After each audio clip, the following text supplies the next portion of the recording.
Okay. أعوذ بالله من الشيطان الرجيم بسم الله الرحمن الرحيم ربي اشرح لي صدري ويسر لي أمري واحلل عقدة من لساني يفقهوا قولي ربي زدني علما وارزقني فهما and السلام عليكم ورحمة الله وبركاته.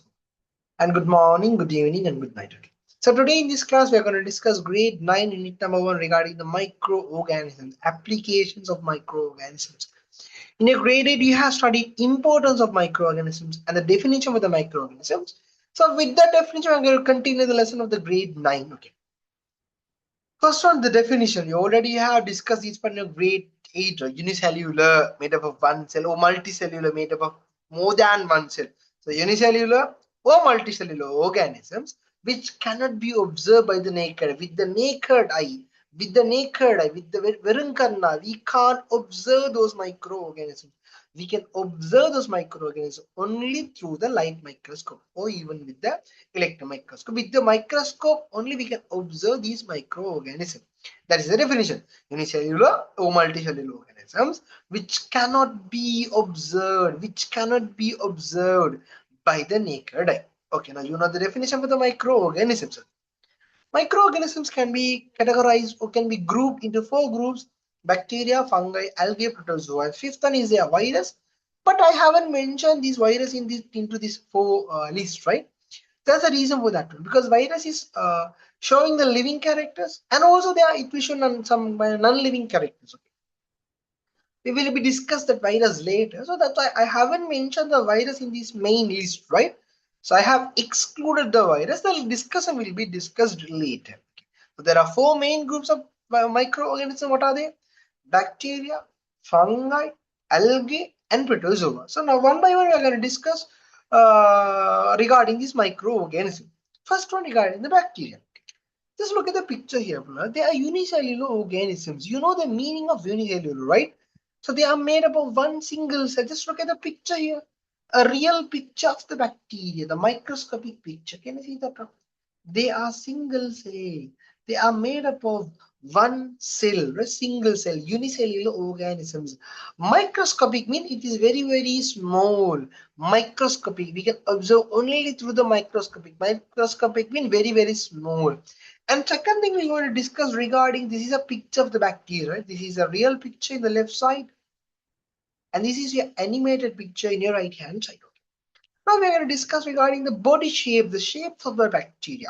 It will be spherical shape, it can be spherical bowl-like shape, a rod shape, sausages-like shape, and spirillum, spring shape, and there are different kind of shapes. Just look at the picture here. It has comma shape. We will study this part in grade 10 unit number 13, right? Under the domain bacteria, you will study these things, okay, in future. Okay, now look at these pictures, okay? Okay, sorry, third one. The habitat, where do they live? Where do these bacteria live? Okay. These bacteria found everywhere on the earth, even in the ocean water, even in the skin, even in the animal body, plant body. Oh my God, everywhere on the earth. These bacteria can be found everywhere on the earth without any limitations. Okay. Now the last one regarding the importance of the bacteria. You know, for the dairy product here, this is dairy product. For the dairy product, we need the bacteria. And here, the cholera, you may have experienced, you may have heard regarding the cholera. It's mainly, it will have the diarrhea, right? The loose motion will be there. So this disease is also caused by the bacteria. And anthrax disease, right? So they have given the name of the disease, anthrax disease is caused by Bacillus anthracis. This is anthrax disease, right? There will be a wound in the skin of the body, right? So this is anthrax disease. Okay. And for the cholera disease, we have the Vibrio cholera here. We have the Vibrio cholera. This bacteria will cause that cholera disease. Okay. So these are the importance, not importance. We can say the other fact that you want to know regarding the bacteria. Lactobacillus bulgaricus is used in milk production, dairy product here. From the milk we want to make the cheese, we want to make the curd. So for these dairy products we need the lactobacillus bulgaricus bacteria. So now we have completed the bacteria part. Now we are going to discuss regarding the fungus. What is fungus and how do they work?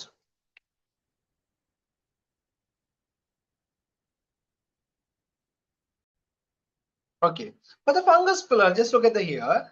For the bacteria, we said that only unicellular, right? For the fungus plural, unicellular That means made up of single cell, made up of single cell, unicellular or multicellular, made up of more number of cells. So unicellular or multicellular organism. Unicellular means made up of one cell. Multicellular organisms means made up of more number of cells. So it may be unicellular or multicellular, but for the bacteria we said that only unicellular organisms. Okay. And second one, right? Unicellular organisms. Okay. You know the picture for the unicellular organisms, okay, multicellular organisms. Okay. Let's look at the picture here. Multicellular organisms made up of more number of cells. Okay. And look at this picture here, made up of more number of cells. There are more number of not a single cell. Okay. This structure is called as mycelium. Fungi mycelium. What is the name given for this structure, plural? Fungus mycelium. Fungus mycelium. Okay. This is a name that given for this structure. The thread-like structure is named as fungi mycelium. Okay. And here, plural, the habitat. For the bacteria, we said that everywhere on the earth. For the fungus, they live or they survive on the moist surface. You know, in the bread, if you are applying a little amount of water, after a certain amount, what will happen to the bread? After 3 or 4 days, it will have some kind of fungus in the bread, right? So it can survive on the moist. Moist means irrelevant. The moisturized surface. These fungus can be found. They can survive very well in this moist surface. And here you are not familiar with this one, okay? I will be discussing this part later. What is the structure? Okay, so this fungus, you can see the fungus has been grown in the body of the ant. This is called a zombie ant. Okay, there's a name given for these kind of ant which are affected by the fungus. This is called a zombie ants. Okay, it will be seems to be zombie. I will explain that one later. Okay, and third one, important but that you want to know, in the fungus, the reproductive structure found can be seen by the naked eye. Here you can see here, you may have seen these kind of mushrooms, right? So they are the reproductive structure. What is my reproductive structure? Here you can see from the that mushrooms, the spores, the name called spore, seed like not seed. Actually, they are not seed, right? So, but you don't know regarding the spores. No, here you can see the spores are the one helps to reproduce these fungus. Look at this picture. You may have seen this one in the bread. You know, in the this kind of the black color fungus will be there in the bread, right? So it contains this kind of head. So from this head, what will happen? The spores will be dispersed through the bread and it will be reproduced by using the spores that are created in these structures. So here this reproductive structure can be seen by the naked eye. Okay, now you know what is mushroom. There's the reproductive structure. The reproductive structure will produce the spores. That spores will help to produce new plants. So not new plant, new fungus. And here the thing that I want to mention here, this is called as zombie ant. This is a kind of fungus. Right? Here you can see the reproductive structure at the head of the ant here, right? So once it got dispersed, one is called burst, will after a certain time it will become burst, right? So after the burst, what will happen? The spores will be spread throughout the air and it will affect all the ant community. If one ant will have this disease, what will happen to all the community will be affected by this fungus? Okay. Here we have there's a game named The Last of Us. The Last of Us. There's a game based on this fungus. In that game, actually in the real life it is not possible. In that game they have described that if that fungus make the human as a zombie. In this picture, in the previous picture here, the ant is got affected by the fungus, right? But in this game they have taken like what will happen if the humans are affected by that fungus. Here you may have there's a web series named called The Last of Us. You can watch that one after the orders, okay? And the third one regarding the protozoa, third group. We have discussed four groups. So we have four groups. Out of four groups, we have discussed only two groups. Now the third one, that is protozoa. We'll discuss regarding the protozoa. Protozoa. Okay, let's just look at the pictures here. Right? These are the example for the protozoa. Just look at the picture here. All the protozoa are unicellular and microscopic. Microscopic, very, very small. So here, look at the pictures of the protozoa. They are unicellular organisms. Look at this picture, unicellular, a single cell, right? Okay, here. Look at the examples of unicellular organism: paramecium, euglena, amoeba. So these are the examples for the protozoas, which are unicellular organisms. Okay, here, look at the pictures here. Look at the pictures here, right? Okay. Now we're going to all these are protozoa. They have different kind of shapes, and they are microorganisms. They can be found in the aquatic environment, in the pond water, in the ocean water. These protozoas can be found. You know, for the each and every group of the bacteria, for the fungus, for the protozoa, we are discussing the same thing, right? Whether they are unicellular or multicellular, and where do they live, and what are the shapes. The same thing is discussing continuously for the fungus, for the bacteria, for the protozoas, all the things. Okay. And third one, regarding the shape. Okay, look at this picture below. For the locomotion, they have three structures: cilia, pseudopodia, and flagella. What are the names below? What are the structures below? Cilia, pseudopodia, and flagella. We'll discuss one by one. Okay, here you can see the structure name. Flagella, a long thread-like structure, helps to move. They will move like this. They will move like this, and they will make the protozoa move. So that is called as flagella. And here there's another one named cilia. Small hair-like structures. You can see that one, right? So it will act like this in the body. We are using your rose to move, right? Same like that here.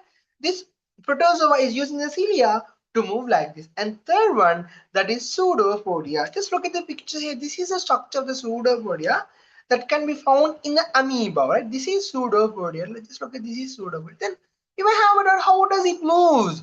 By using the pseudopodia, right? Okay, just look at this picture here. Here, this is a one pseudopodia and there's another pseudopodia. If they want to capture this one, if they want to eat that, what will happen? They will create an extra pseudopodia like this. They will grow like, not growing like, they are going to change the body shape according to the need, right? So this is called as pseudopodia, right? In Tamil we will say that one as polypadangal. Poly means poyana, fake legs, right? Fake legs, polypadangal, polyana padangal, right? Pseudopodia. This is pseudopodia, pseudopodia. So there will be organisms like this. If they want to capture this one, they will create a pseudopodia like this, another pseudopodia like this, and they will capture that microorganism.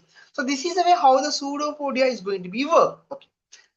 And now we are going to discuss regarding the algae. Okay, same like the algae, unicellular or multicellular. Just look at the picture here. They are unicellular organisms.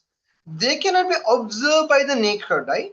They are unicellular organisms and microscopic and multicellular. Just look at this picture.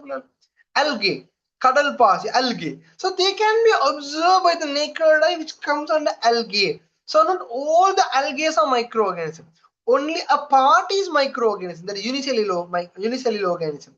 Multicellular organism, here these algae can be seen by the naked eye. Okay, here the example for the algae, examples for the algae, multicellular algae, right? Okay, here algae. Okay. And third one, the shape, whether they are filaments. Okay, unicellular, multicellular we have discussed. Filament shape means, just look at the picture here.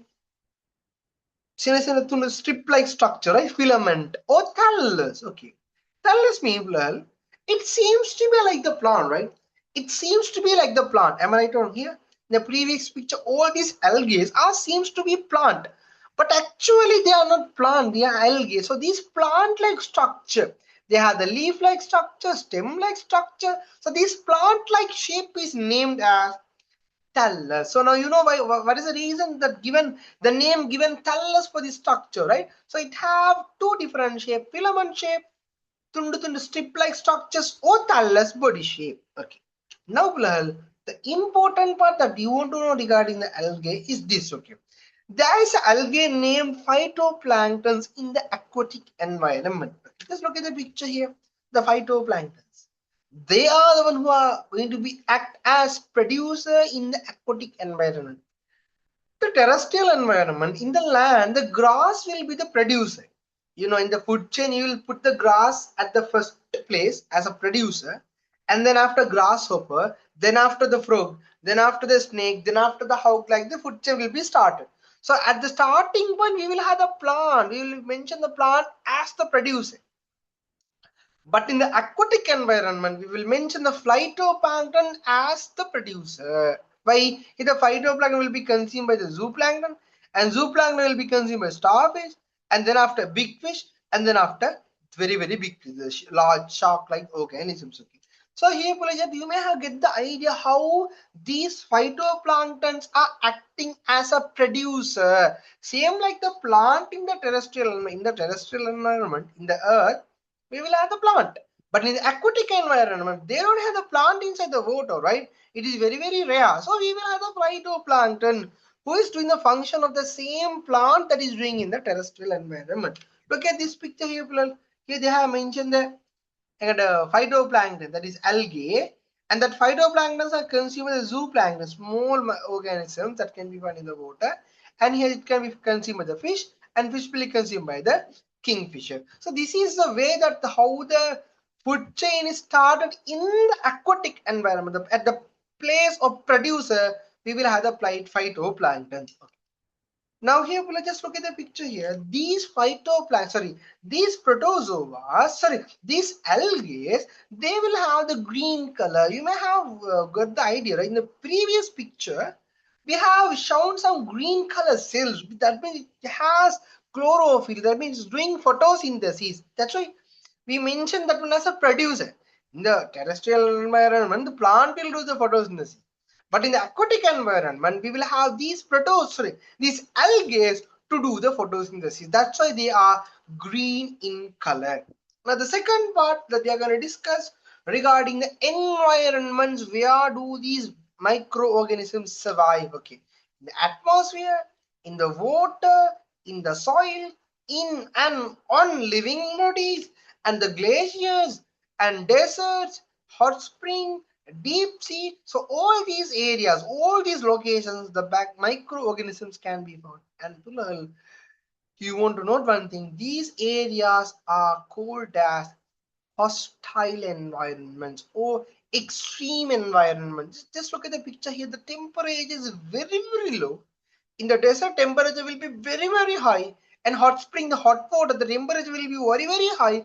So these kind of places are called as hostile environments or extreme environments. Okay, just look at the saline environment. So in these areas, the microorganisms can be found. Okay, now we are going to discuss regarding the beneficial effects. What are the benefits of the microorganisms?